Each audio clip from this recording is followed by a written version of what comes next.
umugwi w'igihugu wigenga ujejwe amateka na muntu uriyamirije wivuye inyuma ibitero vy'iterabwoba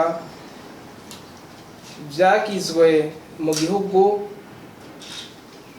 muri iyi minsi bigasasika inganda mu gisagara ca Bujumbura no mu micungararo yaho nka Ruziba, Kamenge, Carama na Gatumba, hamwe n'imitego ku mabarabara ya komine Mugamba eka n'ahandi. Ni Dr. Sixte Vinyini Muraba, umukuru w'umugwi CNDH, umugwi w'igihugu wigenga ujejwe agateka ka zina muntu. Ariyemejeje kuvyumva ingene yariko atera ivyatsi ibitero bimaze iminsi vy'amagrenade vyahitanye ubuzima bw'abantu batari bakeyi. Reka rero ndabareke mwumvirize itangazo ryose yashize ahabona. Itangazo ry'umugwi w'igihugu CNDH ryo gutera ivyatsi ibitero vyabereye mu gisagara ca Bujumbura no mu tundi turere two hagati mu gihugu.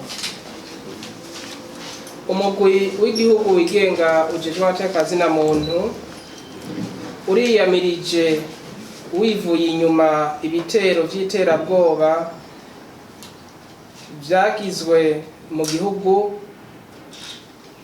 muri iyi minsi bigasasika inganda mu gisagara ca Bujumbura no mu micungararo yaho nka Ruziba, Kamenge, Carama na Gatumba, hamwe n'imitego ku mabarabara ya komine Mugamba eka n'ahandi.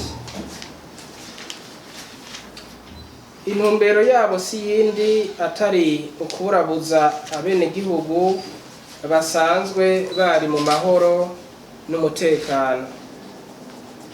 Umugwi w'igihugu CNDH urahojeje imiryango yabuze ababo kandi urifatanije n'abakomeretse bakiriko barivuza mu bitaro n'amavuriro bitandukanye. Umugwi w'igihugu CNDH urasavye leta y'u Burundi kubandanya amatohoza aza yaratanguye kuri ubwo bwicanyi bw'iterabwoba kugira ngo ababugize n'ababashigikiye bafatwe bongere bashengezwe imbere y'ubutungane. Umugwi w'igihugu CNDH urasavye ushimitse inzego zijejwe umutekano kongereza uburyo bwo gukingira igihugu n'abenegihugu, na cane cane ishire hamwe inguvu n'izindi nzego zo muri aka karere. Umugwi w'igihugu wigenga ujejwe agateka ka zina muntu uhimiriza abanyepolitike canke abo bose baba bafise ivyo baharanira kubikorana ubwitonzi, bakirinda uburyo bwose bwo gukoresha igikenye, amajambo akokeza ingwano, inyifato canke ibikorwa vyose vyotera umudugararo nk'uko vyibonekeje mu minsi iheze mu bibanza twavuze, ikaba ari inyifato tunegura cane. Umugwi w'igihugu wigenga ujejwe agateka ka zina muntu CNDH uhamagarira abanyepolitike bose kwirinda gukoresha igikenye ngo bihave bisubiza inyuma Burundi mu kugarukana injyane mu bene gihugu baza barateye intambwe ishimishije mu bijanye n'ubumwe no gusubiza hamwe ariyo nkingi y'iterambere.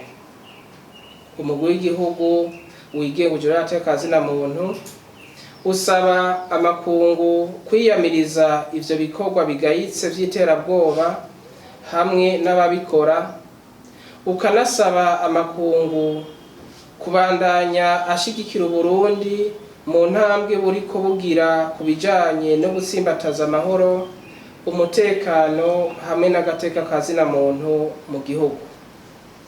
Ubwa nyuma, umugwi w'igihugu wigenga ujejwe agateka ka zina muntu uteye akamo abenegihugu kuguma bafatanye mu nda hamwe no kumenyesha inzego zibijejwe ikintu cyose cyotuma umutekano utosekara.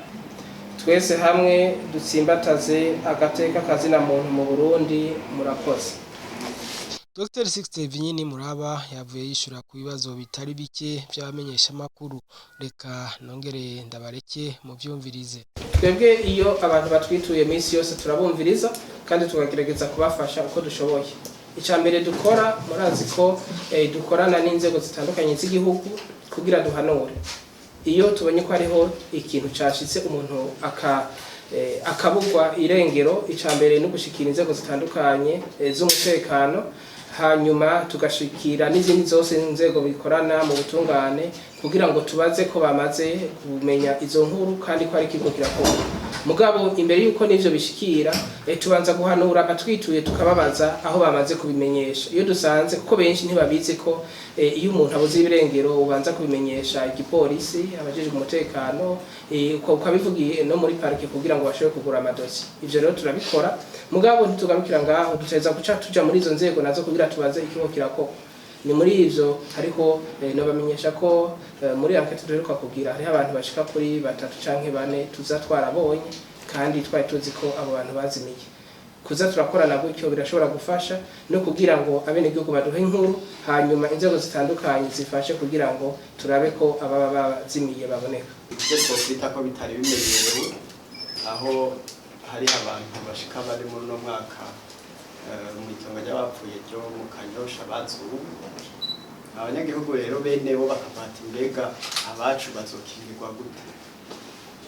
Twe twashaka kumenya nimba hari ico mu CDH uba uramenya kuri ivyo bintu nico ubufasha kugira ngo abantu bitavye Imana bakingirwe. Izo nzego zibiraba nibaza ko ari intwaro no gushikira umusitanteri atwara aho hantu kugira ngo bashobore kubikurikirana neza, hanyuma bakorane n'inzego z'umutekano. Mugabo twebwe no kugira ko muvyo turaba nibaza ko ivyo bitarimo kiretse kubahanura kugira ngo bashobore kuza barakurikira neza, kuko burya murazi mu karanga k'u Burundi umuntu yitavye Imana arubahwa cane. Hari ikindi kibazo kijanye naho mu bijanye abantu bafashwe ku nguvu, hariho raporo y'ubushikiranganje bw'inyigisho aho bwerekana yuko mu bantu 116 bateye ingazi z'ishushu, 314 batashoboye guhanwa mu mwaka wa 2019 ushira wa 2020. Mwebwe muri CNDH mufasha gute kugira ngo abantu bakoze ibyaha byo bashobore gukora? Tubanze kumenyesha yuko icyaha cyo gufata mu nguvu umuntu kirimwe mu byaha by'agahomerabunwa, kandi amategeko y'u Burundi arabigwanya cyane bikwiye. Twebwe icyo dukora icyambere no gushikira inzego zitandukanye z'igihugu kugira ngo tubabwire iyo tubona ko ari ikigo kiragenda nabi. Ico ni cyambere. Cya kabiri twe turagira ivyigwa. Nk'ubu duheruka kugira ikigwa nibaza ko tuzobatuma ko vuba kugira ngo tubabwire icavuyemo. Twarondeye umuhinga yabinonosoye kugira ngo amenye ingene abana bakubagurwa. Ivyo rero nibindi bisanzwe biri mu vyigwa dusanzwe tugira, ariko ruhande y'ivyo vyigwa no guhanura inzego za leta hariho n'inzego zindi zitandukanye nk'inama nshingamateka na nkenguzamateka. Tumaze iminsi arico kibazo twicariye cyane. Twarahuriye Ingozi, turahurira Igitega, turahurira no mu Rutana kugira ngo ico kibazo tucicarire, hanyuma nk'abaserukira bene igihugu bashobore kubona ko hafashwe ingingo zitandukanye. Nibaza ko mutanguye kuza murabibona n'izo nzego abazitwara baratanguye guhaguruka bo nyene nyuma yuko tugize ivyo biganiro kugira ngo dufashe, kugira ngo ubutungane bwo burakeneye gufashwa kugira ngo tubahe inkuru, hanyuma tubone ko abantu batunganirijwe mu butandukane bwabo. Nibaza ko no muri raporo yacu y'ibihumbi 2020 twarabivuze ko ubutungane butegeza kuja imbere y'ibintu byose. No kuvuga ko ubutungane budakoze neza ibintu bikurikira biba bibi. nico gituma mu byo dukora uravye no muri komisiyo twebwe nyene tumaze gushigikira ishigwa mu ngiziro ry'imanza canke ikigwa ry'imanza nyinshi cyane mu gihugu. Ni ukuvuga ko ivyo tubigira kuko tuzi yuko abene gihugu batashoboye kuronka ubutungane ibikurikira biragoye gukurikira gutahura. Hanyuma ikindi naco n'umukuru w'igihugu yaramaze kubivuga, ubutungane buteza kuba ubw'akarorero kugira ngo dushobore kuba mu mahoro. Nibaza ko rero hari ibikorwa biko birakorwa kandi namwe murabibona bimwe bimwe kugira ngo inzego zishobore kwigarura bashobore gukora neza, hanyuma abo bigoye bashobore kugororwa. Nibaza ko mu bitahura icaha gihanirwa uwagikoze, ni kuvuga ko uwakoze icaha uwo ari we wese ari wategerezwa guhanwa. Ni kuvuga ko biba kwihorahorana ntibirekuwe n'amategeko. Umuntu iyo yagiriwe nabi aritura inzego z'ubutungane zikamutunganiriza. Ni kuvuga ko nta mwana ashobora kuzira icyo umuvyeyi we yakoze, ni nk'uko atamuvyeyi yozira ikosa ryakozwe n'umwana wiwe. Twebwe rero icyo tubona nuko umuntu wese yoshira imbere ubutungane, hanyuma umva ko atanezerewe agashobora gushikira inzego zibijeje kugira zimutunganirize hako umuntu agerageza kwihora canke kwihanira wenyene.